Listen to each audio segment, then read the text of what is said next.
39 minutos pasan de las 9 de la mañana, continuamos en Sin Lugar para los Haters y vamos con nuestra próxima entrevista. Vamos a hablar un poco de su historia, de la restitución de su identidad. Estamos hablando de Daniel Santucho Navajas. Él recuperó su identidad el 26 de julio de 2023. Hijo de Cristina Silvia Navajas, secuestrada en julio del 76, cuando estaba embarazada de 2 meses.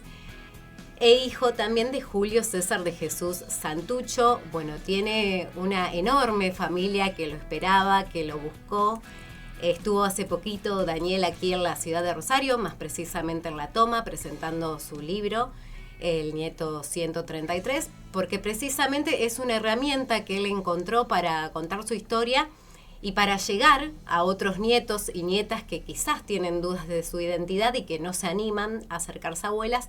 Bueno, esta es la herramienta que encontró Daniel para acompañar a tantos nietos y nietas que están en la misma situación que él. Te damos la bienvenida, Daniel, te saludamos Lautaro Ruiz y Noelia Castañeda. ¿Cómo estás? ¿Qué tal? Buenos días para ustedes. Bien, por suerte. Bueno, muchísimas gracias por la comunicación.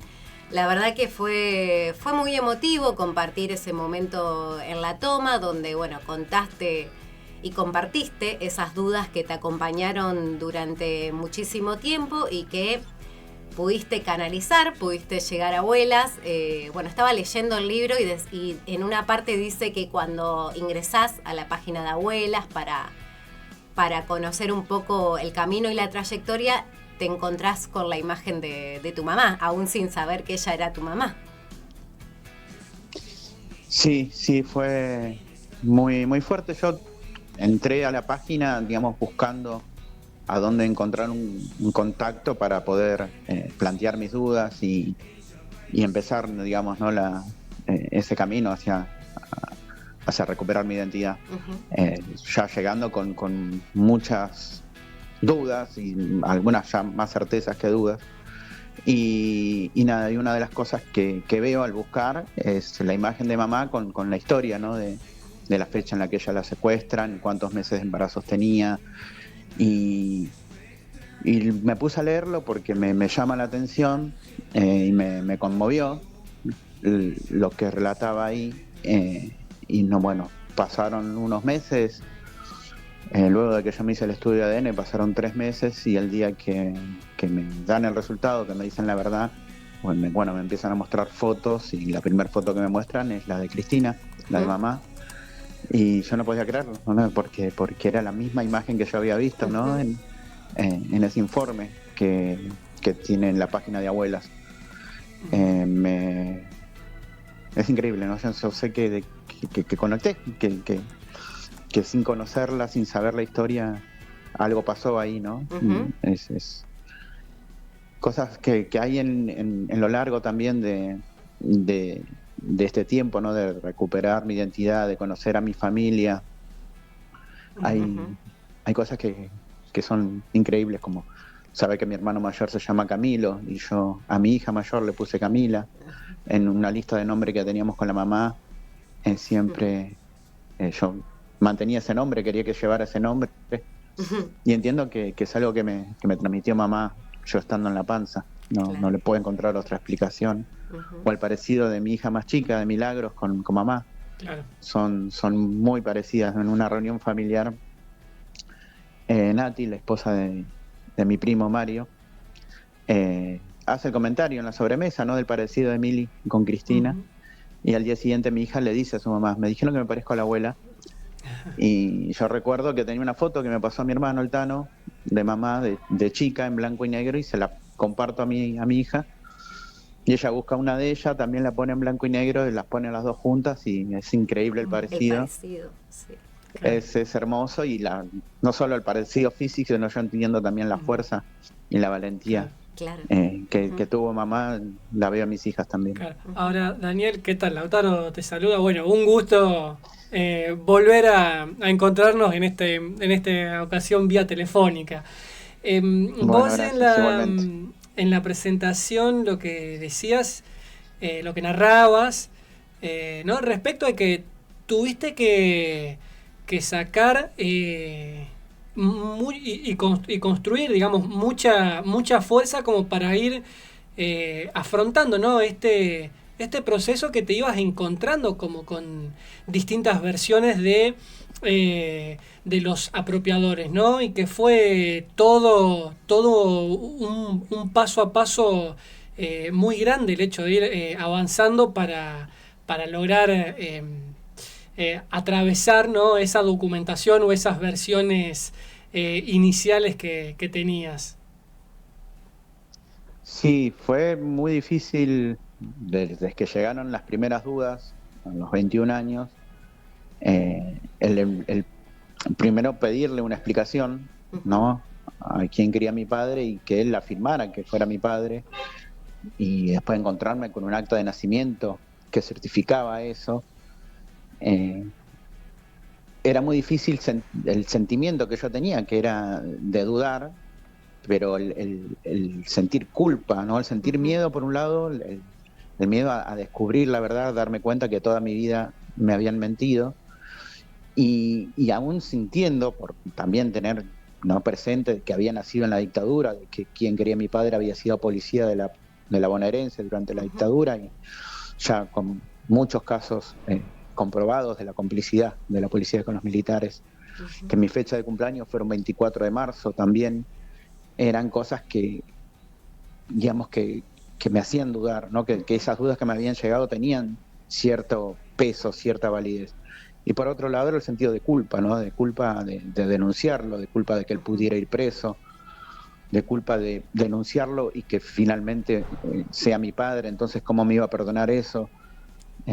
Fueron muchos años de vivir con esa angustia, con esa culpa, con ese miedo, con esas dudas. Y a medida que pasaron los años y ya como adulto también era algo que me pesaba mucho, al haber sido padre y entender que esa mentira se trasladaba a mis hijas.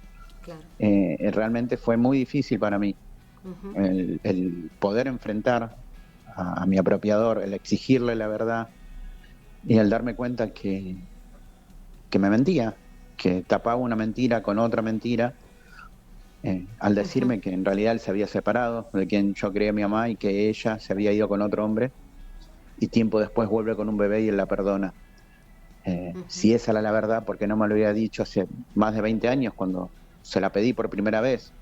O sea, tuvo todo ese tiempo para hablar conmigo, ya yo siendo un adulto, y no lo hizo. Entonces me di cuenta que me seguía mintiendo, y entendí que el único camino posible era acercarme a Abuelas de Plaza de Mayo. Claramente él nunca me iba a decir la verdad, y de hecho murió sin hablar, sin decir la verdad, sin decir quién me entregó. Y bueno, desde Abuelas entendían que también podía saber el destino de otros bebés. Claro. Pero bueno, las veces que tuvo que declarar ante el juez se negó a hacerlo. Sí, el pacto de silencio que mantienen muchísimos de los responsables. Pero digo, qué importante esto que mencionás, porque bueno, es natural ese miedo que a veces te abordaba, o esa intriga, y más con el paso de los años. Digo, pasaron más de 40 años y es natural, pero también es importante para quienes están escuchando. Si hay alguna persona que también tiene dudas de su identidad y que no se anima. Nosotros hace un tiempito atrás hacíamos una columna con Iván Fina, que es uno de los representantes de Abuelas acá en Rosario, donde detallaba precisamente todo el proceso que hay en la búsqueda de la identidad de Abuelas. Él nos decía, no es algo que se resuelva de un día al otro, sino que primero hay una escucha, hay una contención, y cuando hay pruebas suficientes para creer que la persona puede ser uno de los nietos apropiados, recién ahí se toma la muestra de sangre. Y me quiero detener en algo que vos comentabas y que lo contás en el libro, que tiene que ver con que Abuelas te sugiere que vayas a buscar el acta de bautismo, además de la partida de nacimiento, y vos encontrás un dato ahí muy particular en esa partida de bautismo. Sí, yo cuando me comunico con Abuelas a través de la página es esto, pedirme o que volviera a hablar con mi hermana de crianza, quien me había traído la duda a mis 21 años, por si había algún dato más que no me haya dicho. Y otra de las cosas era poder buscar mi fe de bautismo, porque en varios casos de nietos y nietas que ya habían recuperado su identidad, se comprobó que los padrinos de bautismo, el padrino de bautismo tenía vínculo con militares y bueno, el tener ese dato me podía ayudar. A mí me costaba mucho volver a hablar con mi hermana, hacía más de 20 años que no le hablaba, así que decidí ir a la parroquia donde me habían bautizado y pedir los datos de esa fe de bautismo. Y bueno, me transcriben en una hoja y yo lo leo recién cuando llego a mi casa. Y me llama muchísimo la atención cuando veo que dice bautizado 19 de marzo, fecha de nacimiento 24 de marzo de 1977. Claro. Ahí decía que me habían bautizado 5 días antes de nacer y no podía creer cómo nadie se había dado cuenta de eso. Me puse como loco, inmediatamente me puse en comunicación con abuelas de Plaza de Mayo. Bueno, me escucharon, me tranquilizaron, me dijeron que este dato se agregaba a mi legajo y bueno, que en mi caso pasaba al CONADI, ¿no? Quien se encarga de hacer los estudios de ADN. Pero sí, es increíble esto, ¿no? Yo trato de reconstruir cómo es que ocurrió esto, porque también, gracias al trabajo de la fiscal, mandó a peritar ese libro de actas y se comprobó que por debajo del 24 de marzo está la fecha del 10 de enero, que se entiende que es la verdadera o la más cercana a la verdad de mi nacimiento. El 24 de marzo, obviamente, es una fecha que eligieron mis apropiadores muy cínicamente para, entiendo yo, agradecer a la dictadura militar por haberle entregado un bebé. Yo desde hace un año trabajo en el municipio donde vivo, en el espacio de derechos humanos, y acá hay un registro sobre los compañeras desaparecidos durante la dictadura de este municipio. Son 151 casos, y hay un trabajo hecho sobre esta parroquia. De esa parroquia desaparecieron 5 personas, monaguillo y demás integrantes de la parroquia, en los años cercanos al que yo nací, en el 76, 77, ocurrieron estos hechos. Y bueno, claramente demuestra que una parte de la iglesia fue cómplice, ¿no?, de lo que ocurrió en aquellos años. Daniel, te quiero consultar, bien lo mencionaba Noé, este aporte valiosísimo para continuar con este laburo fundamental, trascendental, como es la búsqueda, la recuperación de la identidad. Y en esta militancia hay una película, un documental, mejor dicho, que entiendo ya se puede ver por lo menos una parte en YouTube, y el libro, ni más ni menos, tuyo. Así que saber cómo venís con esa actividad de presentar documental y libro. Bueno, sí, en principio contar que esto se dio por la contención familiar que hay, ¿no?, detrás de cada una de las cosas. En lo que es el tema del documental, una de las directoras es mi hermana Florencia Santucho, y la propuesta vino a través de ella, y la contención, ¿no?, el hecho de poder participar, que también participen mis hijas, el visitar lugares muy fuertes, ¿no?, como es el Pozo de Banfield, que es el último lugar donde estuvo mamá y donde yo nací, o la misma Exma. Son cosas que se pudieron lograr porque estuvo ella, estuvo la familia acompañando y entendiendo que es una herramienta más, una forma de poder continuar la búsqueda, de poder sumar a la búsqueda, de poder sembrar conciencia. Yo esto es algo, sea el documental o sea con el libro, mi mismo testimonio es poder trabajar con chicos de la universidad, con chicos de colegios secundarios, el poder compartir el documental, y que no puedo llegar a todos los colegios, pero que sí los profesores, hagan como una cadena y puedan trabajar sobre eso con los chicos. Exacto. Para mí es muy importante poder llegar a la juventud en el sentido de, por un lado, entender que estos más de 300 hombres y mujeres que aún faltan recuperar su identidad tienen familia, tienen hijos, son padres, son madres, y entre esos chicos que también están creciendo con una identidad falsa,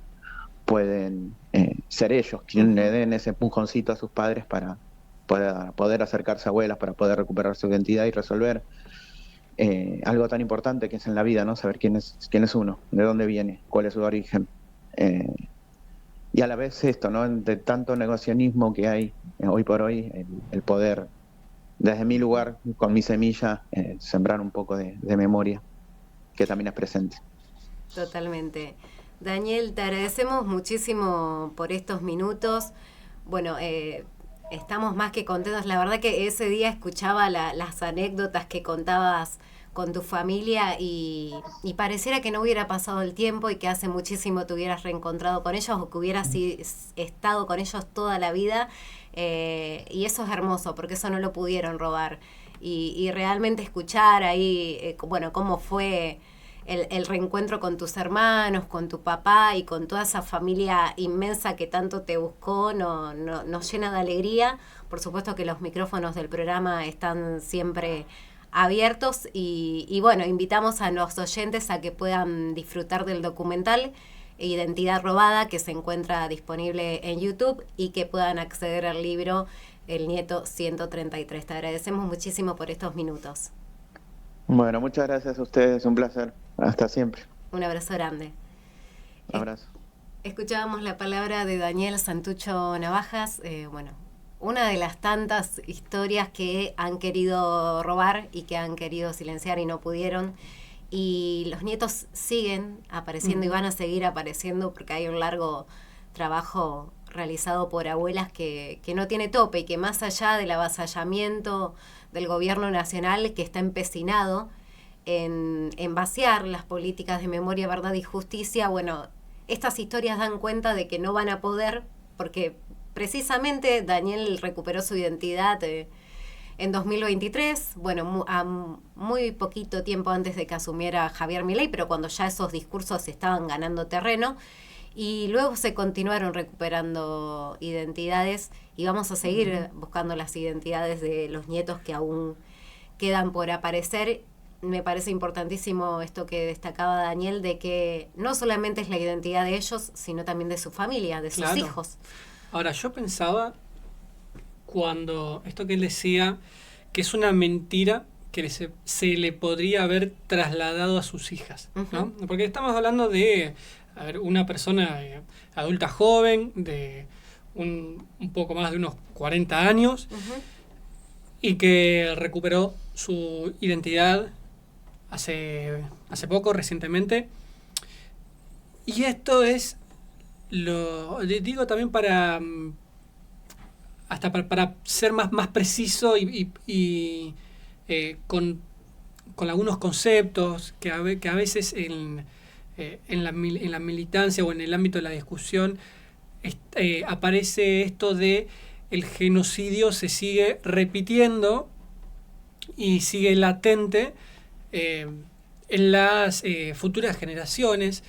Y entonces es esta cuestión de precisar que no solo lo sufrió, y sin duda lo sufrió, las agresiones físicas y la sistemática violación de los derechos humanos, de la falta de libertad, la tortura, el secuestro, la desaparición, la muerte, eso sin duda. Pero esto que decía Daniel, lo siguió sufriendo en carne propia, porque si no hubiese pasado esta historia de búsqueda, de cuestionar, muy fuerte, digo, esto que expresa, que ¿qué hubiese pasado si después de tanto cuestionar a su padre y demás, resulta que en realidad era su padre? Claro. ¿No?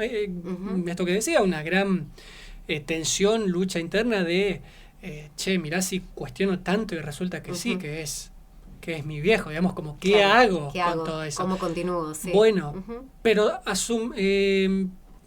asumiendo que tal vez nunca hubiese cuestionado eso, ¿no? Un adulto que ya tuvo sus hijas, ya vienen las siguientes generaciones, y hubiese sido de esa generación que hubiese tenido un apellido falso y una historia falsa de vida. Y eso también es la continuidad de una política de genocidio, ¿no? Una identidad completamente sustituida. Ujú. Bueno, no es menor. Sí. No es menor, exacto. Repetimos, los invitamos a que puedan ver el documental, está disponible en YouTube, Identidad Robada se llama, dura entre unos 25 y 30 minutos, es un documental corto. Están trabajando en la versión extendida. Exacto. Ya se anunciará. Sí, pronto. Así que bueno, para que lo puedan disfrutar ahí.